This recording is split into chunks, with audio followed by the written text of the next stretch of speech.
Friends. I'm Akshay Tripathi, Assistant Professor, Global College of Law. Today we will discuss about Chapter 7, Part A of CRPC, which talks about process to compel the production of things, that is summons to produce. Section 91. Section 91 क्या कहता है? Summons to produce documents or other things.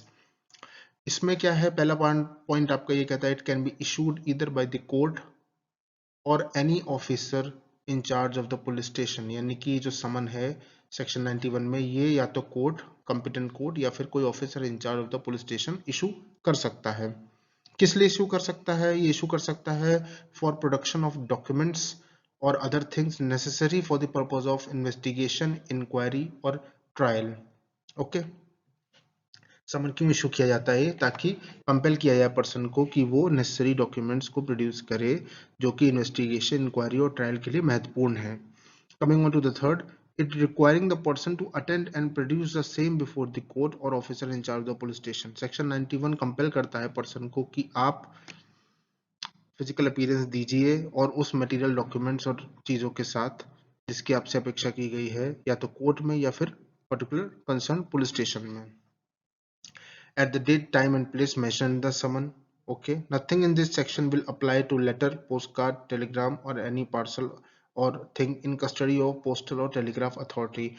Postal और telegraph authority के पास अगर कोई भी post card है, Telegram है, लेटर है या पार्सल है, तो ये जो सेक्शन है ये उस पर अप्लाई नहीं होगा, पोस्ट कार्ड और टेलीग्राफ अथॉरिटी पे। ये हम लोग आगे पढ़ेंगे क्यों। ओके,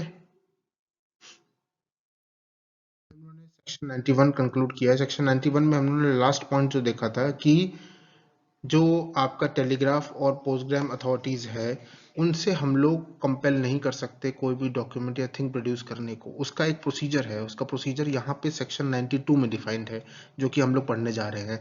सेक्शन 92 बात करता है procedures as to letters and telegrams. इसमें सेक्शन 92 क्लॉज 1 कहता है कि एनी डॉक्यूमेंट, पार्सल और thing in the custody of postal और telegraph authority. Okay, secondly, in opinion of district magistrate, chief judicial magistrate, court of sessions or high court, things are wanted to produce for purpose of investigation, trial and inquiry.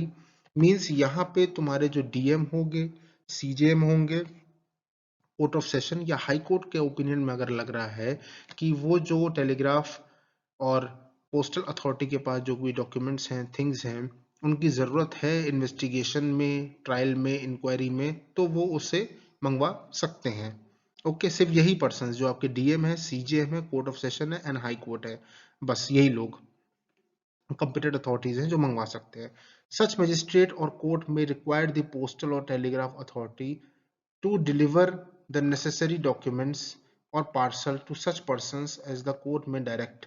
मतलब ये जो अभी हम लोगों ने ऊपर पढ़ा है, DM, CJM, court of session और हाई कोर्ट, ये कंपिटेंट अथॉरिटीज हैं जो कि आपके पोस्टल और टेलीग्राफ अथॉरिटी को कंपेल कर सकते हैं, बोल सकते हैं कि ये पर नेसेसरी डॉक्यूमेंट्स हैं, ये थिंग्स हैं, ये चीजें हैं, ये आप इस पर्टिकुलर पर्सन को जो कि ऑथराइज्ड होगा रिसीव करने के लिए कोर्ट के बिहाफ पे, उनको आप दे दीजिए, क्योंकि ये इन्वेस्टिगेशन, इंक्वायरी, ट्रायल के लिए महत्वपूर्ण है। ओके, अब हम आते हैं क्लॉज 2 में। सेक्शन 92 क्लॉज 2 ये कहता है the executive magistrate, CJM, commissioner of police may direct the postal and telegraph authority as the case may be to search for the parcel, document और thing and detain the same. Clause 2 ये कहता है कि जो executive magistrates हैं, executive magistrate में आपके SDM, ADM, DMs ये सब आते हैं। सीजीएम, चीफ जुडिशियल मजिस्ट्रेट या कमिश्नर ऑफ पुलिस जो होगा, वो डायरेक्ट कर सकता है पोस्टल एंड टेलीग्राफ अथॉरिटी को एज द केस में भी कि वो सर्च करे कौन से पार्सल, डॉक्यूमेंट जो नेसेसरी हैं, जो जो की डिमांडिंग उसमें है, और उसको डिटेन करके अपने पास रख ले, ताकि बाद में ये लोग उससे रिसीव कर सकते हैं। Okay students, we will discuss about the search warrants. Part B, provisions relating to search warrants which are mentioned under section 93 to 104 of CRPC। Section 93 क्या बात करता है? सेक्शन 93 कहता है when search warrant may be issued। Search warrant कब issue किया जा सकता है? पहले तो आप यहाँ टू नोट देख लीजिए। टू नोट को आपको ध्यान में रखना होगा कि search warrant is to be issued by judicial magistrate of competent jurisdiction within whose local limits the case is made to be। जो judicial magistrate of competent jurisdiction होगा, सर्च वारंट उसी के थ्रू इशू किया जाएगा। Okay, यहाँ पे section 93 बात करता है व्हेन सर्च वारंट में बी इशूड, कब सर्च वारंट इशू किया जाएगा। तो यहाँ पे क्लॉजेस, 3 क्लॉजेस हम लोग पढ़ेंगे। पहले क्लॉज 1 सब क्लॉज ए बात करता है when a court has reason to believe that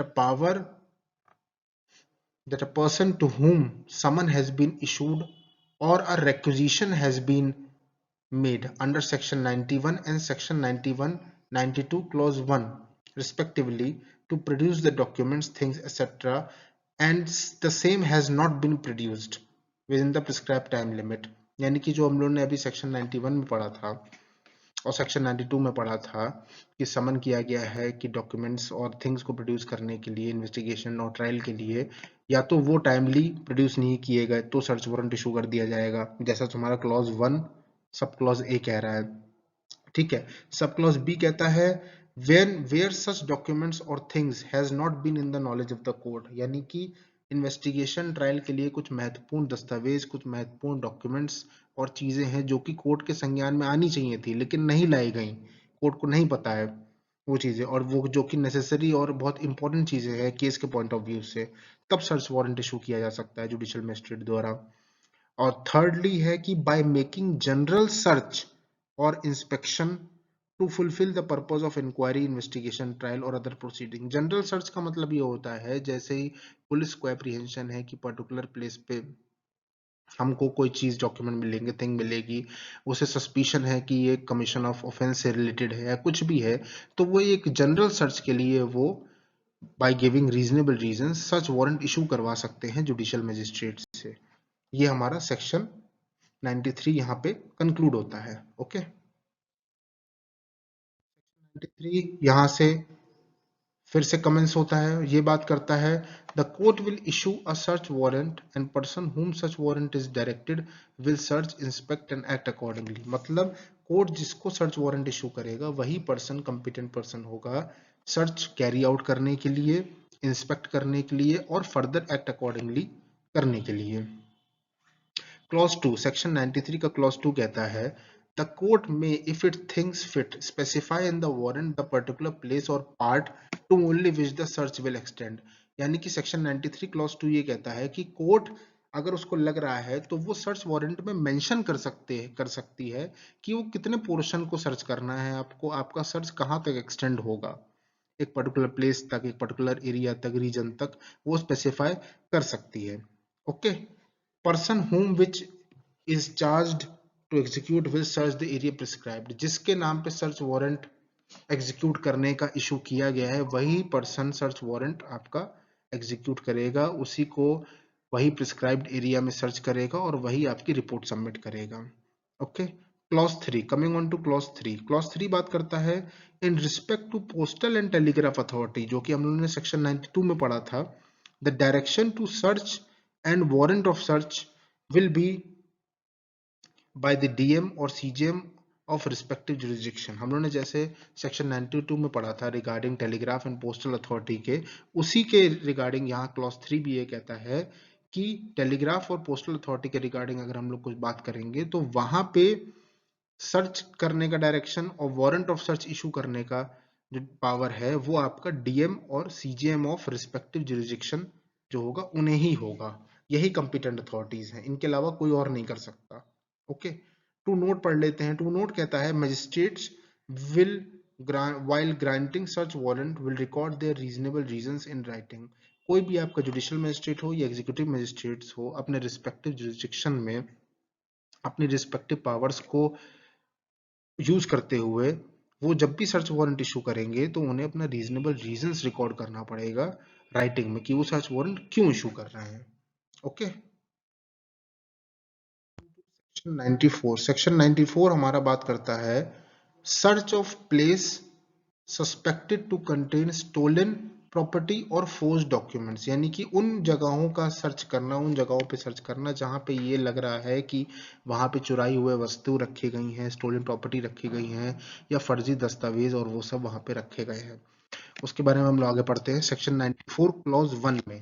clause 1 क्या कहता है, यहाँ पे कुछ कंपिटेंट अथॉरिटीज हैं जैसे डीएम हो गया, एसडीएम हो गया, जुडिशियल मजिस्ट्रेट फर्स्ट क्लास हो गया, इनको अगर रीजन टू बिलीव है और इनको अपॉन इंफॉर्मेशन और इंक्वायरी ये लग रहा है दैट पर्टिकुलर प्लेस यूज की जा रही है एज अ डिपॉजिट और सेल ऑफ स्टोलन प्रॉपर्टी के लिए, यानी कि वहां पे जमाखोरी हो रही है या वहां से आपका खरीद फरोख्त हो रही है स्टोलन प्रॉपर्टी की, या फिर deposit sale and production of any objectionable articles, उस पर्टिकुलर जगह से या तो वहां पे डिपॉजिट या फिर सेल या production of any objectionable articles कर रहे हैं, देन द कंपिटेंट अथॉरिटी जो यहाँ मेंशन्ड है डीएम, एसडीएम और जुडिशियल मजिस्ट्रेट फर्स्ट क्लास, ये इशू कर सकते हैं, सर्च वारंट इशू कर सकते हैं and authorise the police officers above the rank of constable to initiate the same.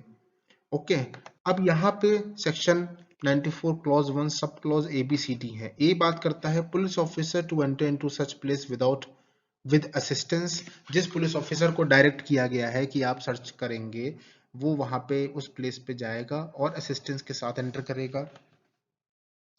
To search in manner specified in warrant, search warrant में जितना portion आपको सर्च करना है, जहां जहां सर्च करना है, जिस मैनर में सर्च करना है उसी के अकॉर्डिंगली वो प्रिस्क्राइब्ड सर्च कैरी आउट करेंगे पुलिस ऑफिसर्स।